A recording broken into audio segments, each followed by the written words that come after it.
Richard, let's start with this. You're a businessman.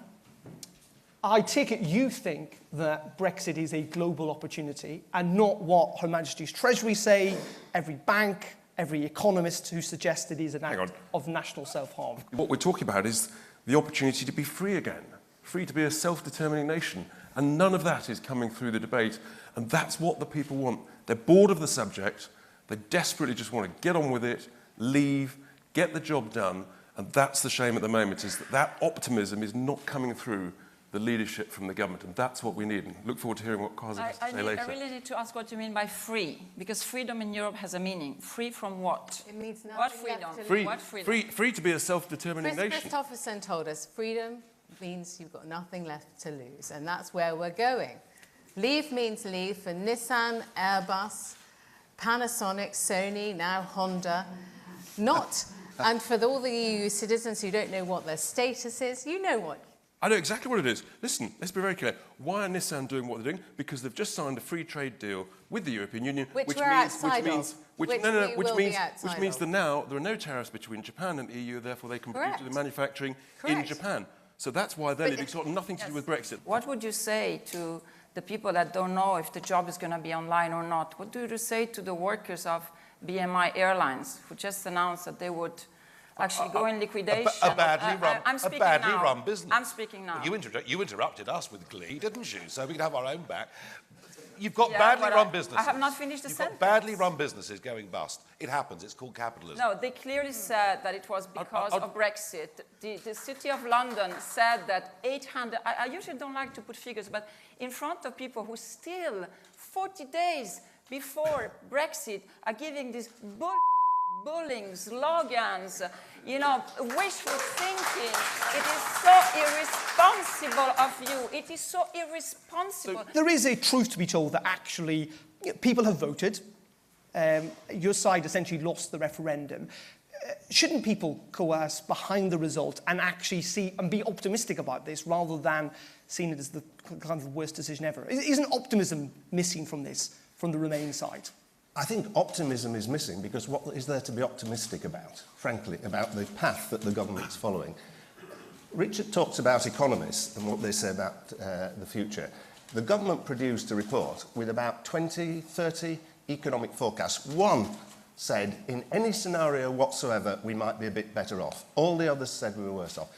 Can anybody name a democracy which has knowingly voted to make itself poorer? But when you look at the companies that are leaving or those that are in trouble, Brexit may well be a factor, and they may well be citing Brexit as a factor, but there are a whole load of other reasons. Sure. These companies may well be leaving or going bust irrespective. It does seem to me an odd coincidence that so many companies seem to be leaving the UK at a time when we are leaving the EU, and it doesn't seem to me any coincidence. Richard, you're a business. Well, they're coming in. I mean, there are actually, it's not hundreds of jobs. Can we just put this in perspective, right? The bedrock of the UK economy is the SME. We have got 10,000 so far jobs have been lost as a result of 10,000, including Brexit. We're employing more people in this country than we've ever employed before. Contrary to what Anna has just said, the UK last year grew faster than Germany, France and Italy. And our unemployment levels are about half of the Eurozone unemployment levels. And we've got wages growing faster than inflation, thanks to Brexit. Rachel, you say you don't want no deal, but you think it's possible. It's very possible. Clock is being run down, and unless there is a sort of 5 minutes to midnight effort to push through a deal that nobody in Parliament wants, that's what, you know, we're going to get the deal. By the way, Anna Maria, don't worry about Nigel's children. They've got German passports. Well, they are German. Well, they are German. It's important because They are we are seeing many Brexiteers that are moving to France, that are moving their assets abroad, that are buying companies in Singapore. It'll all be a disaster, but we'll be free. We won't be governed by you or Mr. Barroso. Using the word free. Self-governing independent nations make their own laws, control their own borders, and have their own courts. You have been shaping the Europe we have, we're and not we're glad for interested. that. We're leaving. There is a consensus in this country. There is nothing. Well, there is a consensus is There is a consensus in this country amazing lies. of just get on with it. That is now But not what's just the what it? not just what the Leavers want, Define but actually Define a significant No, but now number. define, specify. A significant Never number, specify. You always a significant generalities. number What of does Remainers get on with want it mean? to leave. Now, What clearly, does get on with it mean? well, Please clearly, answer. Answer. Leave, L-E-A-V-E, How? on How? WTO rules at 11 p.m. on the 29th of March this year.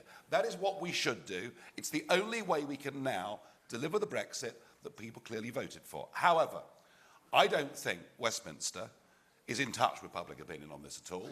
No, only and you I are. suspect. And Well, I tell you what.